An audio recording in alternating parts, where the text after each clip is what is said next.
ఇప్పుడు మనము ఒక జీకే క్వశ్చన్ చూసుకుందాము. గంధపు చెక్కను అధికంగా ఉత్పత్తి చేసే రాష్ట్రం ఏది? Option A Telangana, option B Haryana, option C వచ్చేసి కర్ణాటక, ఆప్షన్ డి వచ్చేసి కేరళ. రైట్ ఆన్సర్ వచ్చేసి ఆప్షన్ సి కర్ణాటక. భారతదేశంలో గంధపు చెక్కను అత్యధికంగా ఉత్పత్తి చేసే రాష్ట్రం ఏది అని అంటే కర్ణాటక. కర్ణాటక రాష్ట్రంలో గంధపు చెక్క అత్యధికంగా లభ్యమవుతుంది. అంతేకాకుండా మైసూర్ నగరాన్ని భారతదేశంలో గంధపు చెక్క నగరం అని కూడా పిలుస్తారు. మైసూర్ నగరాన్ని ఏమని పిలుస్తారు?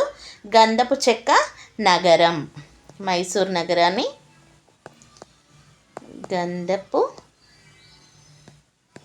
చెక్క నగరం అని కూడా పిలుస్తారు. Thank you all. ఈ వీడియో మీకు నచ్చినట్లయితే ప్లీజ్ లైక్ చేయండి, షేర్ చేయండి.